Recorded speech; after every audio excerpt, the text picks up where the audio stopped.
आज दिवसभरातली एक मोठी बातमी म्हणजे अयोध्या प्रकरणी मध्यस्थी संदर्भात सुप्रीम कोर्ट आपला निकाल सुनावणार आहे। आज सकाळी 10:30 वाजता म्हणजे अगदी थोड्याच वेळात अयोध्या प्रकरणी सुप्रीम कोर्ट आपला निकाल देईल। सुनावणीला सुरुवात होईल। बुधवारी सुप्रीम कोर्टाने अयोध्या प्रकरणी मध्यस्थीबाबतचा आपला निर्णय राखून ठेवला होता। मध्यस्थीकडे हे प्रकरण सोपवण्याला हिंदू महासभेच्या वकिलांचा विरोध आहे, तर निर्मोही आखाडा आणि मुस्लिम पक्षकार मध्यस्थाच्या चर्चेसाठी तयार झालेले होते। अयोध्या प्रकरणी मध्यस्थीबाबत थोड्याच वेळात निकाल अपेक्षित आहे। या सगळ्या संदर्भात बोलण्यासाठी आपल्यासोबत विश्व हिंदू परिषदेचे मोहन सालेकर आहेत।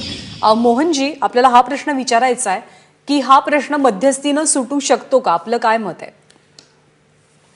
मध्यस्थीच्या संदर्भात विश्व हिंदू परिषदेची प्रथमपासून स्पष्ट भूमिका आहे। सर्वप्रथम आतापर्यंत विश्व हिंदू परिषद सातत्याने सांगत आलेली आहे की हा श्रद्धेचा प्रश्न आहे, आस्थेचा प्रश्न आहे। त्यावेळेला या देशातील सो कॉल्ड सेक्युलरिस्ट आणि अन्य मंडळी सातत्याने म्हणत होती की हा जमिनीचा वाद आहे, पण अलीकडच्या न्यायालयाच्या म्हणण्यानुसार हा आस्थेचा आणि श्रद्धेचा प्रश्न आहे। बरोबर। आणि म्हणून मी प्रथम याबद्दल समाधान व्यक्त करतो। राहिला प्रश्न मध्यस्थीचा, तर या मध्यस्थीचे प्रयत्न यापूर्वी अनेक वेळा झालेले आहेत। शंकर दयाळ शर्मा राष्ट्रपती असताना त्यावेळेला सय्यद शहाबुद्दीन यांनी असं स्पष्टपणे म्हटलं होतं की जर मंदिराचे पुरावे आमच्या समोर आले तर ही जागा आम्ही हिंदूंना मंदिरासाठी देऊन टाकू। त्यानंतर सुद्धा श्री श्री रविशंकर आणि शंकराचार्य जयेंद्र सरस्वती यांनी सुद्धा नरसिंहरावांच्या काळात या संदर्भात प्रयत्न केले होते। प्रत्येक वेळेला चर्चा सुरू व्हायची आणि मंदिराच्या संदर्भातले भक्कम पुरावे समोर आले की मुस्लिम पक्षकार तिथून पळ काढायचे। म्हणजे अशी स्थिती असताना आणि एवढे वर्ष सातत्याने प्रयत्न करून सुद्धा निर्णय निघाला नाही, म्हणून विश्व हिंदू परिषदेला असं स्पष्टपणे वाटतं की मध्यस्थीच्या माध्यमातून याबाबत तोडगा निघू शकणार नाही, कारण मुस्लिमांची मानसिकता ही तडजोडीची नाही, यासाठी तयारी दाखवण्याची नाही। हा, पण मुद्दा असा आहे की मुस्लिमांनी खरं तर म्हणजे मुस्लिम पक्षकार जे आहेत त्यांनी खरं तर सहमती दर्शवलेली आहे, त्यांची काही अडचण नाही। मग हिंदू पक्षकारांची अडचण नेमकी का आहे आणि कशामुळे आहे?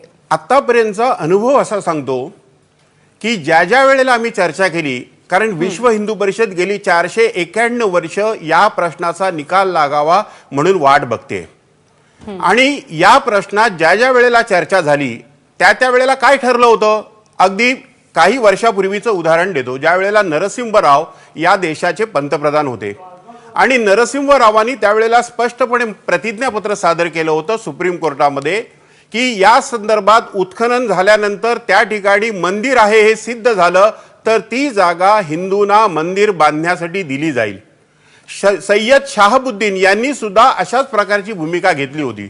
म्हणजे चर्चेमध्ये ही भूमिका समोर आलेली असताना सुद्धा मंदिर आहे हे 2010च्या अलाहाबाद हायकोर्टाच्या निर्णयानंतर जाहीर झाल्यानंतर सुद्धा त्याबाबत काहीच झालं नाही। पुन्हा तारीख पे तारीख या चक्रव्यूहामध्ये हिंदू समाजाला अडकवलं गेलं, आणि म्हणून आम्हाला असं स्पष्टपणे वाटतं की यातून काही निघणार नाही, कारण मुस्लिम समाजाची मानसिकता ही ऐन वेळी पळून जाण्याची आहे, आणि म्हणून आम्हाला असं वाटतंय की चर्चेमधून मार्ग निघण्यासारखा नाही।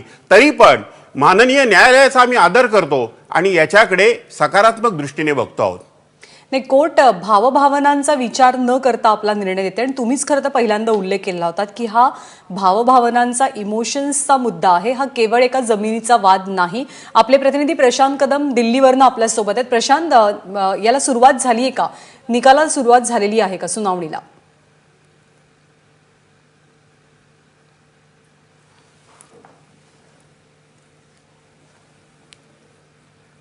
प्रशांत, तुझा आवाज पोहोचत नाहीये, तू पुन्हा एकदा सांगशील की निकालाच्या सुनावणीला सुरुवात झालेली आहे का आणि कसं वातावरण आहे सुप्रीम कोर्ट परिसरामध्ये?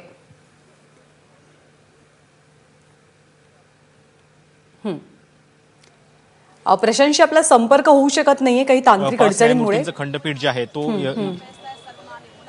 हो Prashant. Hello hello hello Prashant, तुझा आवाज येतोय, तू सलगपणे बोलशील।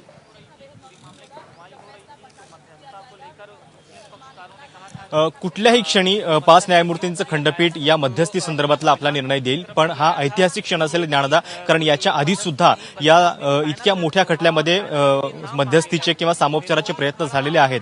2002च्या दरम्यान शंकराचार्य जयेंद्र सरस्वती यांच्या माध्यमातून असा प्रयत्न झालेला होता. त्याच्यानंतर मध्यंतरी श्री श्री रविशंकर यांनीही अशा पद्धतीचा प्रयत्न करून पाहिला होता. मात्र सुप्रीम कोर्टानं सुद्धा याच्या आधी जे न्यायमूर्ती होते जयस खेअर सरन्यायाधीश होते, त्यांनी सुद्धा या संदर्भातली चाचपणी जी आहे ती करून पाहिलेली होती. मात्र आतापर्यंत हे जे शक्य झालेलं नव्हतं ते आज होणार का आणि मध्यस्थीनं हा सगळा प्रश्न सुटणार का याकडे सगळ्यांचं लक्ष लागलेलं आहे.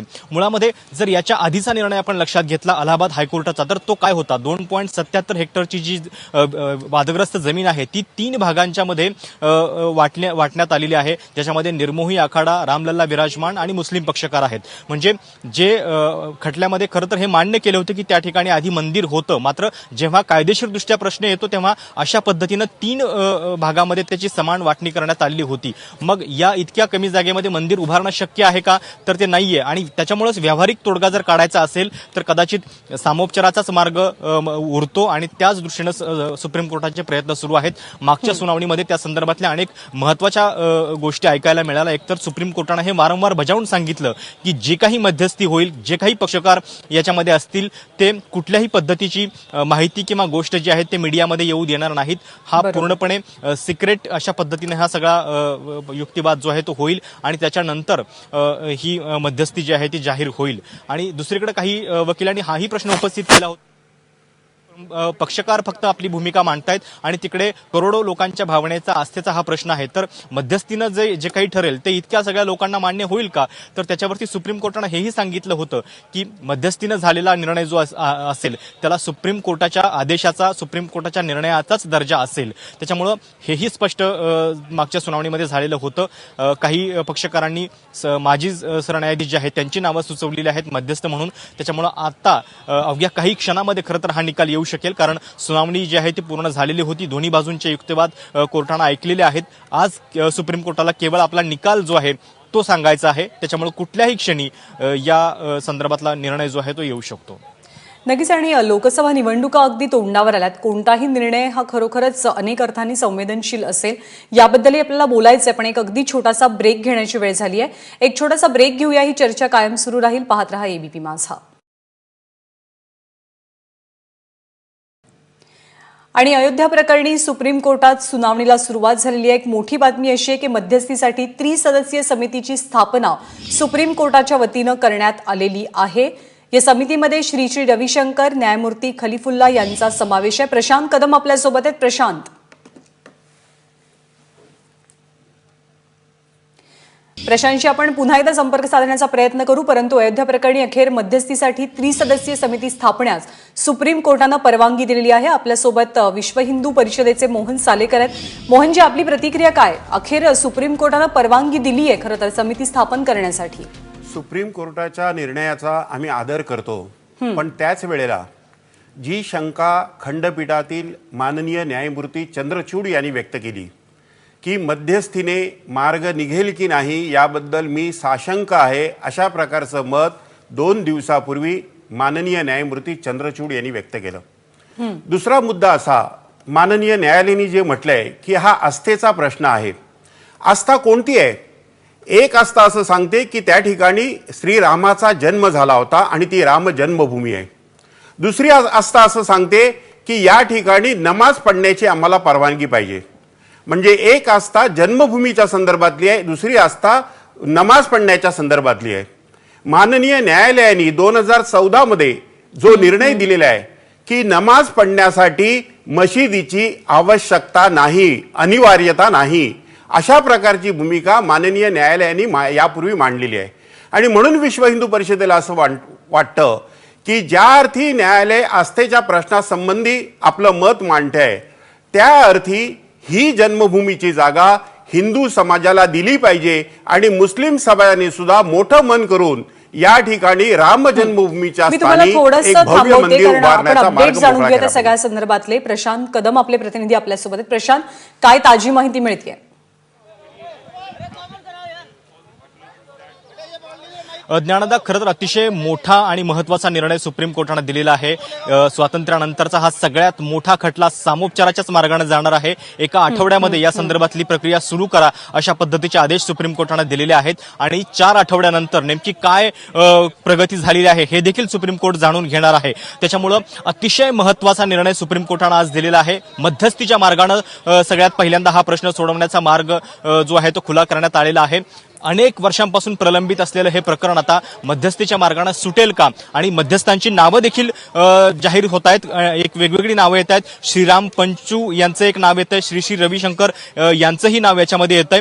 त्याच्यामुळे असे वेगवेगळ्या पक्षकारांची भूमिका लक्षात घेऊन वेगवेगळ्या धार्मिक पीठांचे किंवा त्यांना जी नावं मान्य होतील अशा पद्धतीची नावं आहेत. जस्टिस खलिफुल्ला यांचं सुद्धा नाव जे आहे ते याच्यामध्ये आहे.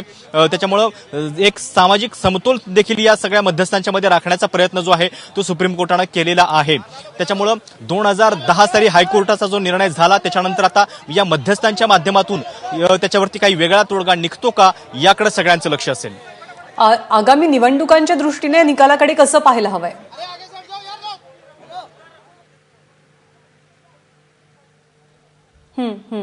कारण आज काहीही निर्णय आला असता तरी त्याचे राजकीय पडसाद जे आहेत ते उमटणार होतेच. मध्यस्थ नेमले गेले असते किंवा मध्यस्थीच्या मार्गाने आपण नसतो गेलो तरी सुद्धा आता एक त्याच्यामधला फक्त कळीचा मुद्दा असणार आहे की या मध्यस्थीला नेमका वेळ किती लागणार आहे. मागच्या सुनावणीमध्ये सुप्रीम कोर्टाने हे सांगितलेलं होतं की 8 आठवड्यांचा वेळ जो आहे तो आम्ही मध्यस्थीसाठी द्यायला तयार आहोत, म्हणजे जवळपास 2 महिने.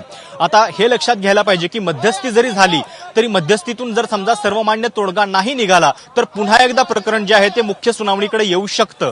त्याच्यामुळं हा जो कालावधी आहे तो आपल्याकडं तोपर्यंत निवडणुका सुरू झालेल्या असतील आणि कदाचित हेही होऊ शकेल की निकालापर्यंत किंवा जोपर्यंत मतदानाचे टप्पे संपत नाहीत तोपर्यंत मध्यस्थीचा निर्णय नेमका काय आहे, मध्यस्थीतून काय समोर येतंय हे कदाचित आपल्याला कळू शकणार नाही. त्याच्यामुळं आता हे प्रकरण जे आहे ते निवडणुकीच्या टप्प्यापर्यंत जैसे थे राहील अशीच शक्यता आहे. त्याच्यामध्ये कुठलीही प्रगती जी आहे ती होणार नाही आणि सुप्रीम कोर्टाने जसं याच्या आधीही स्पष्ट केलेलं आहे की मध्यस्थी जी आहे ती पूर्णपणे गुप्त पद्धतीने होईल. त्याच्यामध्ये कोण काय म्हणणं मांडते, कोणाची काय भूमिका आहे हे पब्लिकली किंवा मीडियाच्या समोर येऊ देऊ नये. त्याच्यामुळे हा एक महत्वाचा मुद्दा आहे आणि एकूण कालावधी बघितला तर कदाचित हेच व्हायची शक्यता जास्त आहे की मतदानाचे टप्पे संपेपर्यंत मध्यस्थी संदर्भातली कुठलीही हालचाल जी आहे ती पब्लिक समोर किंवा जाहीर होण्याची शक्यता फार कमी दिसते.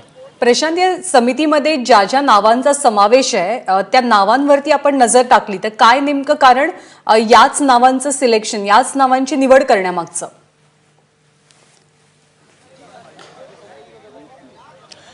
ज्ञानदा, खरं तर याच्या आधी सुद्धा ज्यांनी प्रयत्न केलेले आहेत त्यांचे सुद्धा कुठेतरी योगदान लक्षात घेतल्याचं दिसतं आहे. कारण श्री श्री रविशंकर यांनी अशा पद्धतीने मामले को मध्यस्थता प्रशांत, के तुला मी लिए थोडंसं 3 थांबवतेय. मेंबर्स प्रशांत, तुला पैनल को थोडंसं रेफर किया थांबवतेय. है. इस पैनल के चेयरमैन जस्टिस खलीफुल्ला होंगे जो फॉर्मर चीफ जस्टिस, जो फॉर्मर जज सुप्रीम कोर्ट है.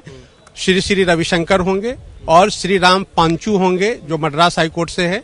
ये 3 मेंबर्स होंगे. विद इन 4 वीक्स इन्हें प्रोग्रेस रिपोर्ट देना है और पूरी मध्यस्थता कंप्लीट करनी है with in 8 weeks. With in 8 weeks complete करनी है, यानी कि सुप्रीम कोर्ट में जो अगली सुनवाई होनी है उससे पहले मध्यस्थता की रिपोर्ट आनी है. हाँ, और उसके अलावा एक चीज और जानना चाहूंगा, सुप्रीम कोर्ट ने यह भी कहा इसकी कोई रिपोर्टिंग नहीं होगी, सार्वजनिक तौर पर कुछ नहीं बिल्कुल इसकी कॉन्फिडेंशियलिटी मेंटेन की जाएगी. किसी तरह की रिपोर्टिंग कहीं नहीं होगी इस पूरे मामले की. और आप लोग यानी कि हिंदू महासभा लगातार विरोध कर रहा था, अब क्या रुख है?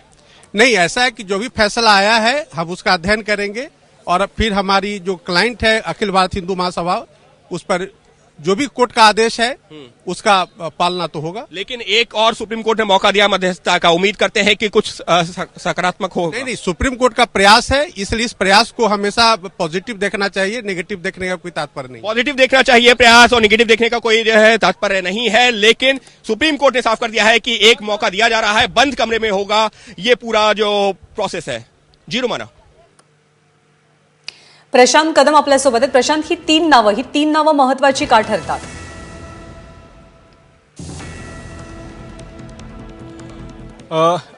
जे सगळ्यात पहिलं नाव आहे ते जस्टिस खलिफुल्ला यांचं. त्यांच्याच अध्यक्षतेखाली हे मध्यस्थीसाठीचं पॅनल काम करणार आहे. त्याच्यानंतर श्रीराम पांचू हे सुद्धा वरिष्ठ वकील आहेत आणि त्याच्यानंतर श्री श्री रविशंकर यांनी सुद्धा याच्या आधी मध्यस्थीचे प्रयत्न केलेले आहेत आणि विशेषतः जे पक्षकार याच्यामध्ये इन्व्हॉल्व्ह आहेत त्या सगळ्या भावनांचा, धार्मिक भावनांचा कुठेतरी आदर होतोय हे दाखवण्यासाठी कदाचित सुप्रीम कोर्टानं अशा पद्धतीनं पॅनल जे आहे ते नेमलेलं असावं. पण 3 व्यक्तींचं हे पॅनल असणार आहे आणि जस्टिस खलिफुल्ला हे या पॅनलचे अध्यक्ष आहेत. आणि जसं मी मगाशी सांगितलं की एका आठवड्यामध्ये या संदर्भातली प्रक्रिया जी आहे ती सुरू होणार आहे. 4 आठवड्यामध्ये पुन्हा एकदा काय प्रगती झाली हे सुप्रीम कोर्ट जाणून घेईल आणि 8 आठवड्यांचा वेळ जो आहे तो सुप्रीम कोर्टानं या संपूर्ण मध्यस्थीसाठी दिलेला आहे. लक्षात घ्यायला पाहिजे की या सुनावणीच्या दरम्यान हिंदू महासभेनं या संपूर्ण मध्यस्थीला कुठेतरी विरोध केला होता. कारण राजीव धवन जे मुस्लिम पक्षकारांचे वकील आहेत ते या मध्यस्थीसाठी तयार झाले. त्याच्यामध्ये थोडीशी साशंकता हिंदू पक्षाला वाटत होती कारण राजीव धवन यांनी याच्या आधी सुद्धा वारंवारपणे वेगळे काही मुद्दे काढून ही सुनावणी कशा पद्धतीनं लांबेल अशा पद्धतीचे प्रयत्न केले होते. याच्या आधी भाषांतराचा मुद्दा त्यांनी काढला होता. त्याच्यानंतर जे न्यायमूर्ती याच्यामध्ये सहभागी होते त्यांच्या इतिहासाचा मुद्दा काढलेला होता. त्याच्यामुळे जेव्हा राजीव धवन तयार झाले त्याच्यानंतर हिंदू महासभेचे जे वकील होते त्यांच्या मनामध्ये साशंकता होती की कदाचित वेळकाढूपणा या मध्यस्थीच्या माध्यमातून होऊ शकेल का. पण जर सुप्रीम कोर्टाने हे सांगितलेलं आहे की 8 आठवड्यांचा कालावधी त्यांनी स्पेसिफिक दिलेला आहे तर कदाचित याच्यापेक्षा जास्त कालावधी लागणार नाही. 2 महिन्यामध्ये ही प्रक्रिया जी आहे ती पूर्ण होईल. प्रशांत, तू राहाच आपल्यासोबत. सध्या आपल्यासोबत फोनवरनं मुस्लिम मौलाना अब्दुल रशीद मदनी आहेत. अब्दुल जी, आपकी क्या रिएक्शन है सुप्रीम कोर्ट के इस निर्णय के बारे में?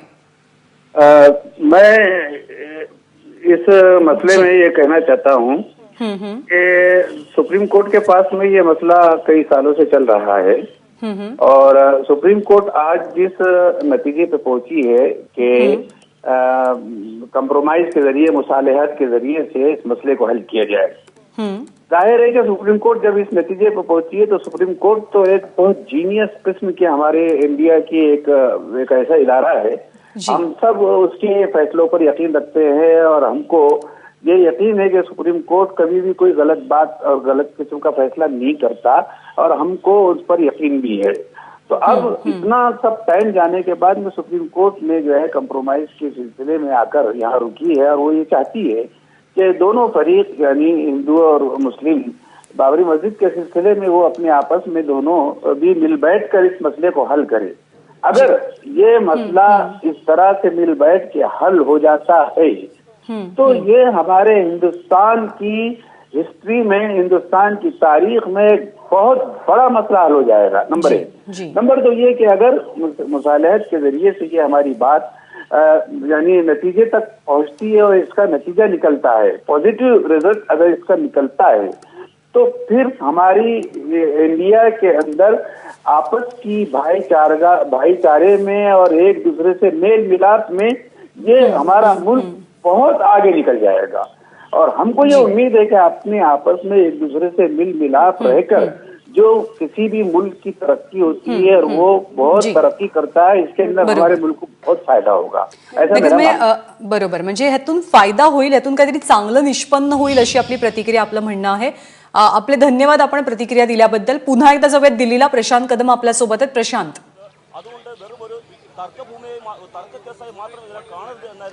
ज्ञानदा, या संपूर्ण केसमधला जो एक प्रमुख पक्षकार म्हणून आहे निर्मोही आखाड़ा, या निर्मोही आखाड्याचे महंत सीताराम दास जी आता आपल्यासोबत आहेत. सर, ये बताइए, अभी जो मध्यस्थता का फैसला सुप्रीम कोर्ट ने किया है, क्या आपकी उसके ऊपर राय है? बहुत अच्छा स्वागत योग्य फैसला है. बातचीत होगी, बातचीत से जल्दी निर्णय आएगा, जल्दी मंदिर बनेगा. यदि बातचीत नहीं होती तो मैटर ज्यादा दिन खिंचता और ज्यादा दिन खिंचने से मंदिर जितना दिन ज्यादा खिंचेगा उतनी राजनीति होगी, देश का माहौल खराब होगा. इसलिए जल्दी बातचीत से जो मामला सॉल्व होगा वो बहुत अच्छा रहेगा. लेकिन कुछ हिंदू पक्ष भी थे जिनका विरोध था, वो चाह रहे थे कि हिंदू पक्ष नहीं थे, वो राजनीतिक दल थे. जैसे विश्व हिंदू परिषद था, हिंदू महासभा थी, ये लोग राजनीतिक दल हैं. ये लोग चाहते हैं कि राजनीति हो तो राजनीति करेंगे, उनको नोट और वोट मिलेगा, इसीलिए वो लोग विरोध कर रहे थे. लेकिन सुन्नी सेंट्रल वक्फ बोर्ड जो मेन पक्षकार है वो 2 है, सुन्नी सेंट्रल वक्फ बोर्ड और इधर से निर्मोही अखाड़ा, दोनों राजी हैं. दोनों बैठ करके ही बातचीत करें, तीसरे की जरूरत ही नहीं है. अच्छा, सुप्रीम कोर्ट ने इसके लिए समय भी तय किया है 8 हफ्ते में, तो आपको लगता है कि इसमें कोई देरी नहीं होगी अब? बिल्कुल बिल्कुल देरी नहीं होनी चाहिए, न होगी. प्रयास जारी रहेगा. बिल्कुल स्वागत करते हैं. बिल्कुल स्वागत करते हैं. जय श्री राम. तर ही त्यांची प्रतिक्रिया आहे. निर्मोही आखाड्याचं म्हणणं आहे की मध्यस्थीच्या मार्गानं, चर्चेच्या मार्गानं जाणं हाच योग्य स्टँड होता आणि त्याचं त्यांनी स्वागत केलेलं आहे. जे हिंदू पक्ष याच्यामध्ये विरोध करत होते ते केवळ राजकारण करत होते, कारण त्यांचं मतांच्या वरती लक्ष होतं. अशा पद्धतीची स्पष्ट आणि थेट भूमिका महंत सीताराम दासजी, निर्मोही आखाडा जो यातला प्रमुख पक्षकार आहे, त्यांचं म्हणणं आहे. नाही, नक्कीच चर्चेतनंच काहीतरी निष्पन्न होऊ शकेल, एक सकारात्मक निर्णय येऊ शकेल असंच म्हणणं आहे सर्वांचं. प्रशांत, तू राहाच आपल्यासोबत. मोहन सालेकर सुद्धा आपल्यासोबत आहेत, विश्व हिंदू परिषदेचे. मोहनजी, आता इतक्या सगळ्या प्रतिक्रिया पाहिल्यानंतर, वातावरणाचा अंदाज घेतल्यानंतर सुद्धा आपला विरोध कायम आहे का? ज्ञानदा, विश्व हिंदू परिषद कधीही चर्चेच्या विरोधात नव्हती, पण मागचा सगळा अनुभव बघता शेवटी आपण भूतकाळातून काही ना काही शिकत असतो.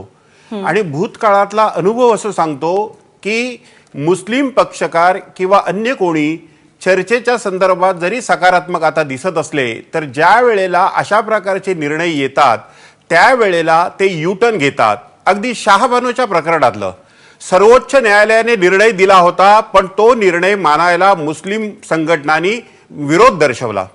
असं अनेक दृष्टीने आपल्याला दिसतंय आणि म्हणून आमचा विरोध नाही, चर्चेला आम्ही नेहमीच तयार असतो.